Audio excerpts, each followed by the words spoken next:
Hi, sorry, won't be doing face cam for this one because I'm away right now and I don't have my tripod set up, so this one's just going to be audio. But at the same time, what do you want to look at my stupid face for anyway? So today I'm going to be ranking 10 of the most notable, well-remembered, well-regarded Batman television series. As always, before I begin, I just want to point out that my opinions are rarely popular, and that's why I make these videos. What's the point in just adding to a stack of videos that all just agree with one another? They blend in too much. Although I highly doubt this is going to be my most controversial one of these yet. Anyway, without further ado, here are the top 10 Batman TV shows. Coming in at number 10 is The Batman. The Batman is not a bad show, but I don't know, this one just doesn't gel with me, and I think it's because it doesn't really give much for anyone to grasp onto, you know? The characters feel very much like caricatures of their usual selves, in that the Joker and Bane and everybody, they've all been given very new looks, new personalities, and new feels to them, but they're very much simplified and more to fit in with a more action-focused narrative, and that's the thing, is the Batman is much more about the fast-paced action and style, more so than it is the actual substance that makes you care about said action. I think that's the thing, is it's a great show for kids. It's a great entry point for little Batman fans who are growing up and everything. But for me, I don't know. I can watch it, but it's a numb viewing. It's a very dull, numb viewing. I think the art style is actually okay, as far as visuals go, but overall, it just feels kind of like a big downgrade from Batman the Animated Series, which came before it. So yeah, there's a thing to remember, is action only works if we care about it because of the characters, and I feel like that's what The Batman didn't quite grasp the point of. However, this did improve in the later seasons. It's still, as a whole, it's just a meh series. Coming in at number 9 is Beware the Batman. Beware the Batman is, by and large, forgotten about, and I can kind of understand why, I guess. It immediately made a point of not utilizing the most memorable aspects of this character, and went for a very outlandish vision of what Batman is, although it was pretty committed to it, and I can appreciate that. You could say they're scraping the bottom of the villain's barrel as far as Beware the Batman goes, but I quite like the fact that we got to showcase a few villains that we don't usually see, like Professor Pig, Mr. Toad, Magpie, Lady Shiva. And what's so interesting about Beware the Batman is that it's a slow burn, but it's very serialized, and these characters come back in big ways. But this is the thing, there is a reason why these villains that they use in Beware the Batman haven't really gone down in history in the same way as, say, the Riddler and the Penguin. They're just not as memorable. And I think Beware the Batman did attempt to make them memorable for a new generation, but unfortunately you can't really rebuild the Batman Rogues Gallery, especially not with these kind of B-list Batman villains. However, I really do admire them for trying, and the story did go in compelling directions and everything. It's really not a bad series, it's actually very good in my opinion, and that's the thing, is I don't think there has been a bad Batman TV series. Beware the Batman is also the only Batman series to be done with CGI animation, and to be honest, it looks quite good. It looks a little bit like a more high-rendered version of the Batman Vengeance cutscenes on the PlayStation 2. I don't know if anyone remembers that game. I might do a video talking about that for a little bit. However, Beware the Batman, it does look good, although I will say, I actually prefer the way the Batman Vengeance cutscenes look, but that's just because I prefer the new Batman Adventures animation style over this, although this really isn't bad. It's actually kind of interesting to see Batman don the all-black costume for a TV show. Coming in at number 8 is Justice League Action. Justice League Action, I'm counting Justice League shows as Batman shows if Batman is a prevalent enough part in those shows. Now, Justice League Action has a lot of simplicity to it compared to the previous Justice League show incarnations. And it's one of those things where I did worry that it was going to be like the Batman in that it's all style, no heart. I worried that it was going to be a bit like Teen Titans Go because of its very sort of simplified art style. However, it ended up being more like Batman the Brave and the Bold, in that it feels like very much a celebration of the DC universe. Episodes are short and sweet, and because there's so many of them, it gives us a chance to really explore these universes and these characters, and just get little short stories taking place in these universes, just little slices of life, and I think that is really the way to go. And sure, there's plenty of action, but there's a lot of heart to go with it. I'd certainly consider it a downgrade from the previous Justice League shows. However, I would really recommend checking it out, as it is a really good show that makes a compelling argument for shorter stories in the DC universe. Coming in at number 7 is Batman Beyond, and I know this isn't going to be a very popular opinion of mine. I mean, by no means is Batman Beyond a bad show, and as I said, I don't think there's a bad show on this list. Batman Beyond is really good. It makes sort of a compelling argument for sort of a what happens next kind of story, and I can really appreciate that. It's like when all is said and done with Batman the Animated Series, if you want to know what happens next, Batman Beyond provides an answer for that with a variety of characters that you probably already invested in, from Mr. Freeze to the Joker. And to be fair, considering this show came out in the mid-2000s, and it's a show about the future, unlike a lot of shows of its ilk, it has actually aged really well. And all of its story feels like the natural progression of where we'd go from Batman the Animated Series. It is extremely creative, and I haven't seen futuristic aspects dealt with in a show quite this well before. Batman Beyond is a great show.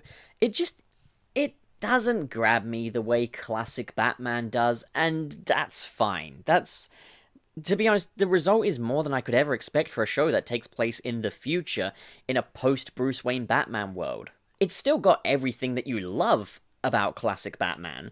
It's new stories with new characters, and whether or not those grab you the same way that the originals did, this is going to be down to preference. And I've noticed that there's a lot of people that actually do prefer Batman Beyond to Batman the Animated Series, and all power to them. I'm not going to try and dispute that, one is worse than the other. It's just this is where it ranks for me. In 6th place, we have Justice League Unlimited. Justice League Unlimited comes in 6th place because it is, in my opinion, a downgrade from the original Justice League series. And it takes place in the same universe. It's very much a sequel series. Some people even lump it in as the same thing, but for me it just isn't. Justice League Unlimited expands upon its universe with more characters and more heroes. It's a greater exploration of the DC universe, and I'll give it that. But because of that, generally, it means we spend less time with the characters that we really know and love, and you know what, that's okay, we gotta get to know new people, but the thing is, for me, sometimes these stories just go down a very simple sort of Saturday morning sort of feel to them, it just feels a lot quicker and slicker than its original counterpart. But the thing is, I liked that sort of slower-paced nature that the original Justice League series had. I don't know, I really like the Justice League series, but something about Unlimited just did not do it for me in quite the same way that its predecessor did. It still has all the compelling storytelling before, but I don't know, I think less is more in the case of this. In 5th place is Batman 66, the original Batman series, well, aside from the black and white one, but I don't think anyone seems to remember that, and I sure as heck can't find it anywhere.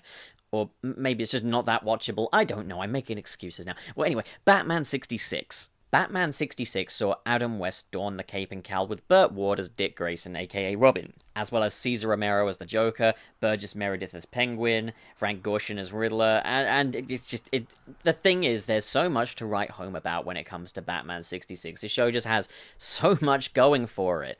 They're about 30 minutes long per episode, but you get a little Batman mystery with some action and some kookiness, and it's all a lot of fun. It's all very tongue-in-cheek. It doesn't really focus on the darker aspects of Batman, but to be honest, the society wasn't focused on the darker aspects of Batman back then. It's a feel-good show for the swinging 60s, and I think it's the pinnacle of 60s entertainment. The kids loved it, the adults have a blast, and people look back on it nostalgically, and people of my age who are well past the time of Batman 66, even I find something to enjoy about it. I mean, I love the show. It comes up as high on this list as it does because it's not just sentimental value. It's a very entertaining show. Now, I will admit there is a certain declining quality once you reach season 3, in which we have more stories like, well, I guess the pinnacle of this is Easy Target, Surf's Up Joker, which sees Batman and the Joker sort of donning surfboards and swim shorts over their normal clothes to enter a surfing competition, while the Joker tries to take over the sea.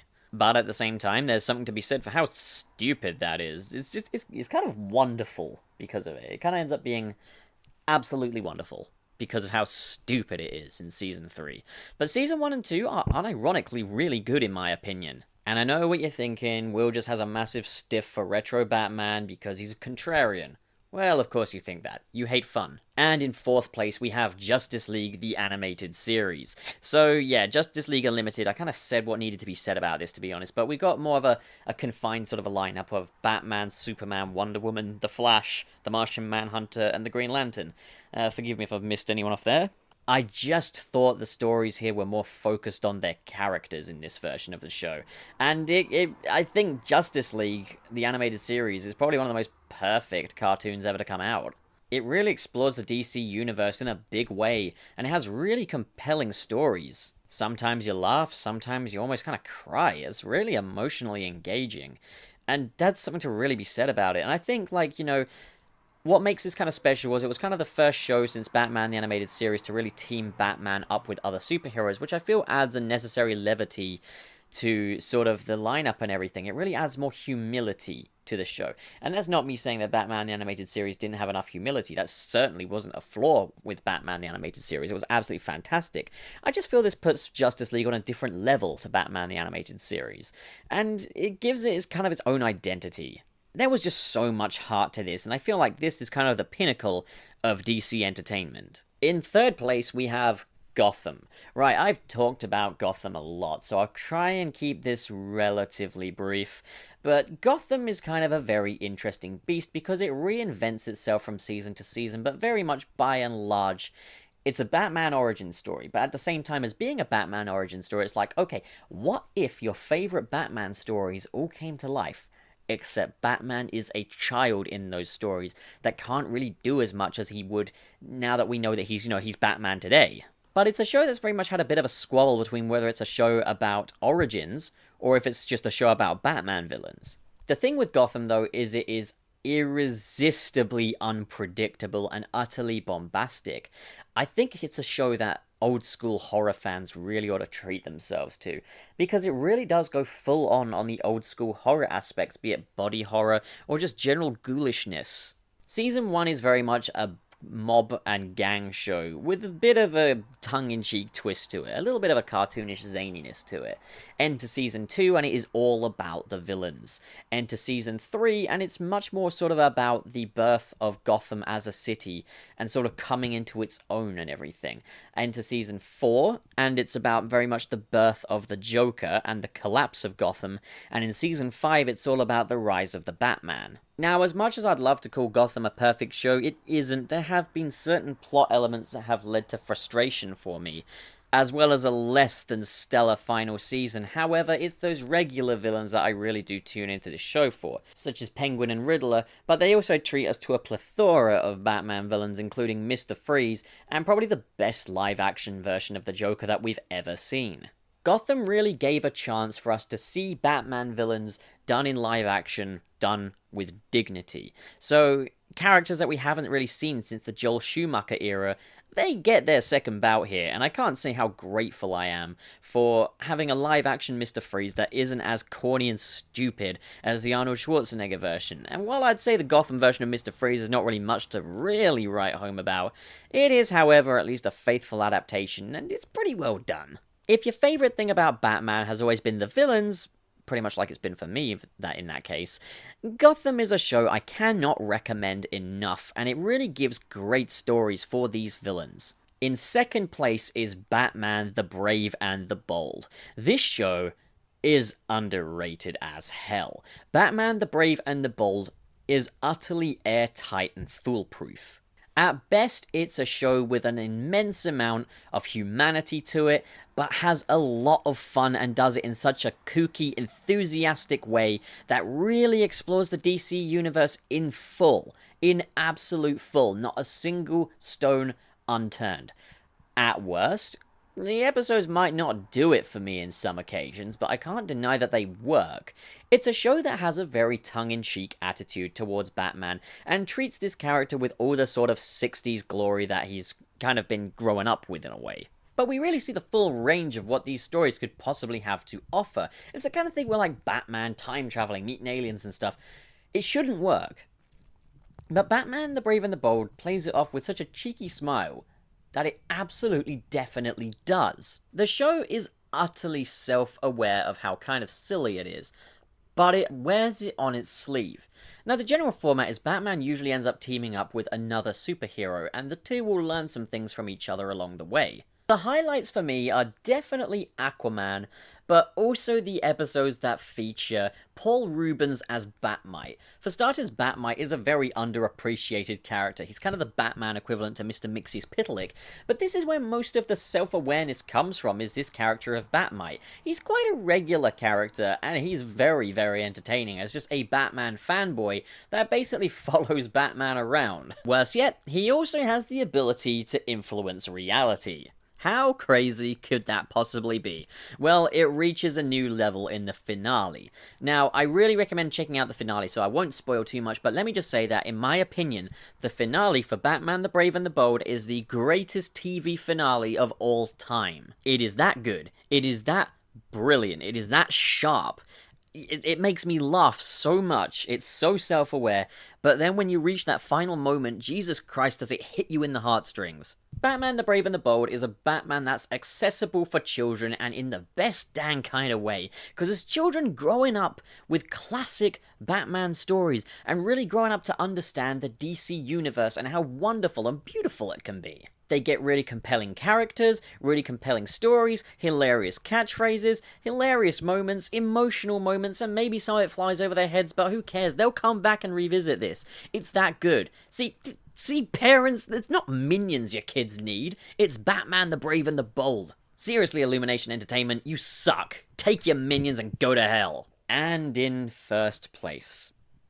Everybody has seen this coming. Everybody knows what this is gonna be.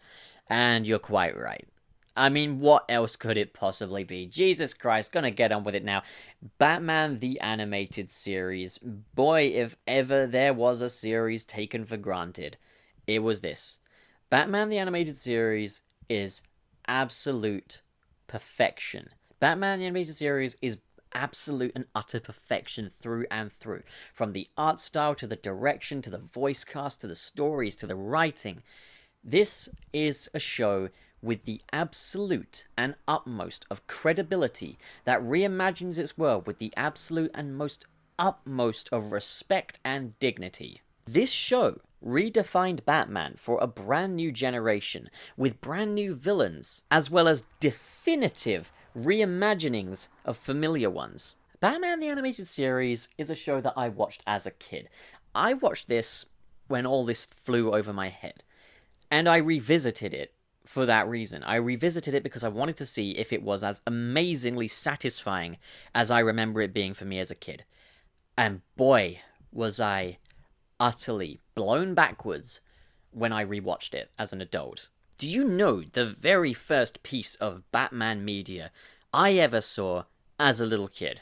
My very introduction to Batman was when my dad VHS taped Heart of Ice on TV. I would have been about 3 years old when I watched Heart of Ice, and that was my gateway into Batman. The Emmy Award-winning, for a very good reason, Heart of Ice, and the debut of Mr. Freeze in Batman the Animated Series. What an entry point for me, as a little kid, to be introduced to Batman. My god, that episode is just emotionally crippling on a new level, especially with its reimagining of Mr. Freeze, expertly performed by all actors, brilliant score by Shirley Walker, and movie tie-ins with the series include my favourite Batman film of all time, Batman Mask of the Phantasm. What a series, what a show. Every episode was lightning in a bottle. Every single one. I guess I will give a little honourable mention to the new Batman and Superman adventures. Now, I kind of always considered this as kind of the next little part of Batman animated series, to be honest. I kind of see it as the same thing. The animation style, in my opinion, is a little bit of a downgrade, and I think some of the stories are a little bit of a downgrade, but I kind of think of that show as an accessory of Batman the Animated Series, which is why it's not really on this list. I wanted it to be 10 shows ranked, and it just, I didn't know where to put it. But yeah, no, like, the new Batman Adventures is great. It has its ups and downs, of course, like, more so than Batman the Animated Series ever did, because they got a bit more experimental with it, but I can understand what they were trying to do, and I can't really think of much that didn't really work, to be honest. I just think a lot of it was a little bit of a downgrade. But yeah, Batman the Animated Series. Like 20-minute long episodes, a mystery, compelling story, compelling characters that have really good motivations, a brilliant art style, very distinctive, great soundtrack. It's just a marriage made in freaking heaven, dude. Like, seriously, this show is just... bruh. Dude. Definitive television. Did you enjoy this video? What do you think? Comment below and discuss, and as always, if you enjoyed this video, please do consider giving me a little subscribe and hitting that like button. And maybe, just maybe, check out the description below. There's links to the Patreon and my Discord where you can come and chat with me. Thank you so much for watching, guys, and as always, have a great day.